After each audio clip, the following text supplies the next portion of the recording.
أعوذ بالله من الشيطان الرجيم.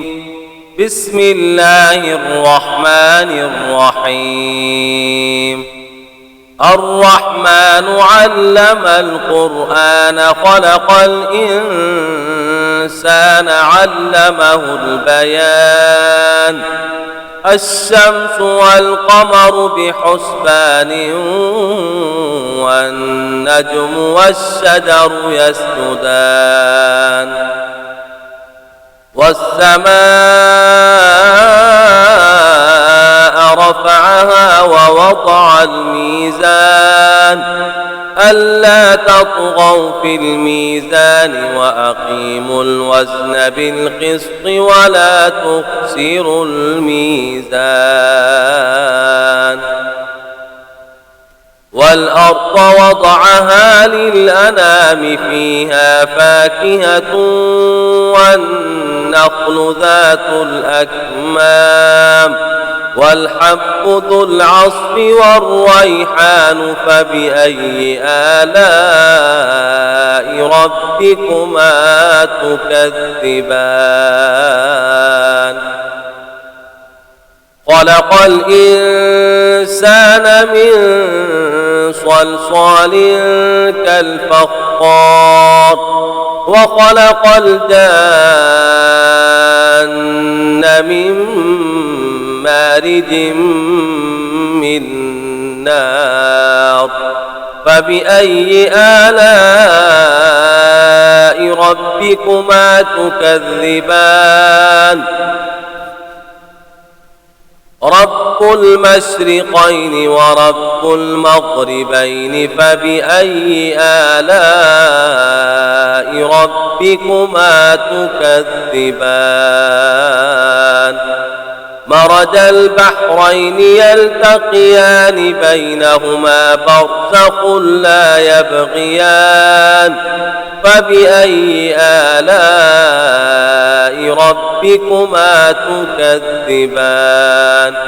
يخرج منهما اللؤلؤ والمرجان فبأي آلاء ربكما تكذبان. وله الجوار المنشآت في البحر كالأعلام فبأي آلاء ربكما تكذبان. كل من عليها فان ويبقى وجه ربك ذو الجلال والإكرام فبأي آلاء ربكما تكذبان. يسأله من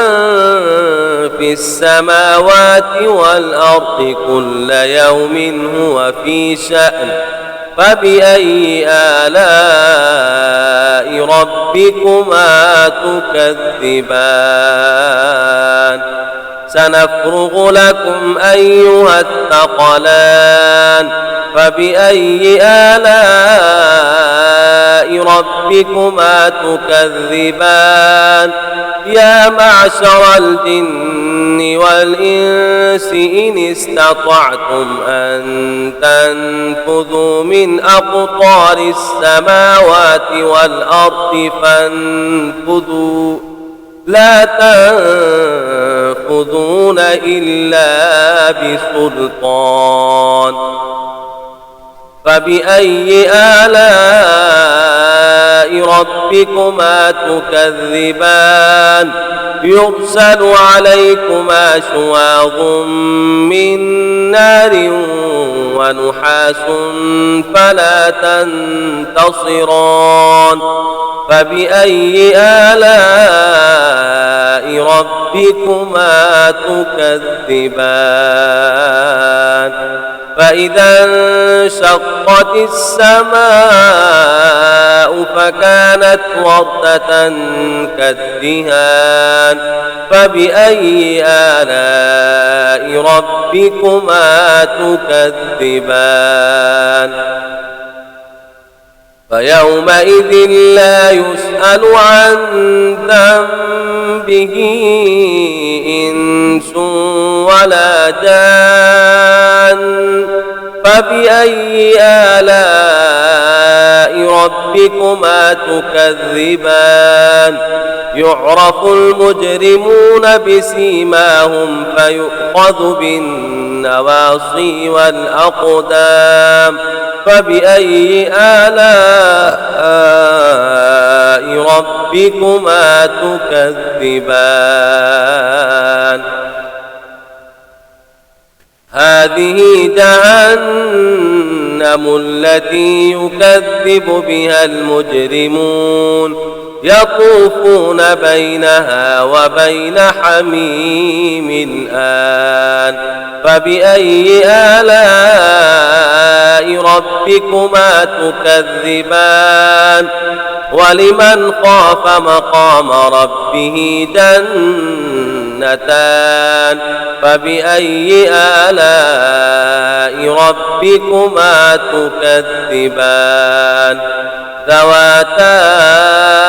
أفنان فبأي آلاء ربكما تكذبان فيهما عينان تجريان فبأي آلاء ربكما تكذبان فيهما من كل فاكهة زوجان فبأي آلاء ربكما تكذبان متكئين على فرش بطائنها من استبرق وجنى الجنتين دان فبأي آلاء ربكما تكذبان فيهن قاصرات الطرف لم يطمثهن إنس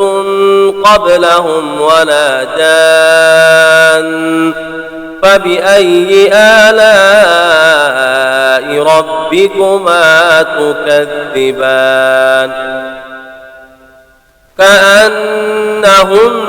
الياقوت والمرجان فبأي آلاء ربكما تكذبان هل جزاء الإحسان إلا الإحسان فبأي آلاء ربكما تكذبان ومن دونهما جنتان فبأي آلاء ربكما تكذبان مدهامتان فبأي آلاء ربكما تكذبان فيهما عينان نضاختان فبأي آلاء ربكما تكذبان فيهما فاكهة ونخل ورمان فبأي آلاء ربكما تكذبان فيهن خيرات حسان فبأي آلاء ربكما تكذبان حور مقصورات في الخيام فبأي آلاء ربكما تكذبان لم يطمثهن إنس قبلهم ولا جان فبأي آلاء ربكما تكذبان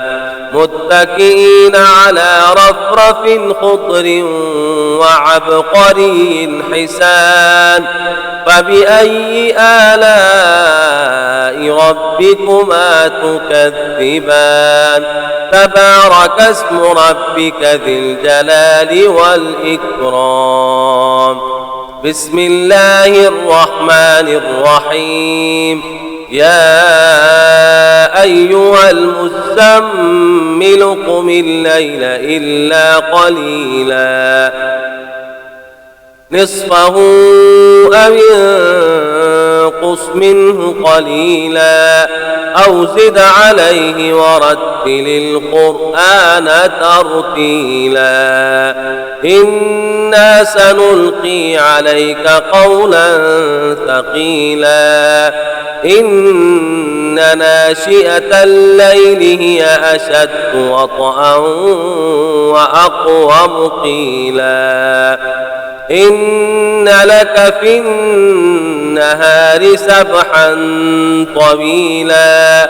واذكر اسم ربك وتبتل إليه تبتيلا رب المشرق والمغرب لا إله إلا هو فاتخذه وكيلا واصبر على ما يقولون واهجرهم هجرا جميلا وذرني والمكذبين أولي النعمة ومهلهم قليلا إن لدينا أنكالا وجحيما وطعاما ذا غصة وعذابا أليما يوم ترجف الأرض والجبال وكانت الجبال كثيبا مهيلا إنا أرسلنا إليكم رسولا شاهدا عليكم كما أرسلنا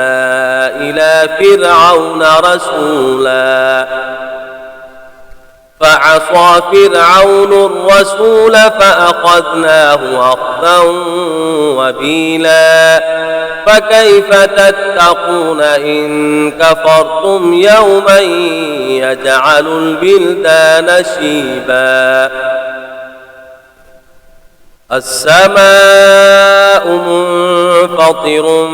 به كان وعده مفعولا إن هذه تذكرة فمن شاء اتخذ إلى ربه سبيلا إن ربك يعلم أنك تقوم أدنى من ثلثي الليل ونصفه وثلثه وطائفة من الذين معك والله يقدر الليل والنهار علم أن لن تحصوه فتاب عليكم فاقرؤوا ما تيسر من القرآن علم أن سيكون منكم مرضى وآخرون يضربون في الأرض يبتغون من فضل الله وآخرون يقاتلون في سبيل الله فاقرؤوا ما تيسر منه وأقيموا الصلاة وآتوا الزكاة وأقرضوا الله قرضا حسنا وما تقدموا لأنفسكم من خير تجدوه عند الله هو خيرا وأعظم أجرا واستغفروا الله إن الله غفور رحيم صدق الله العظيم.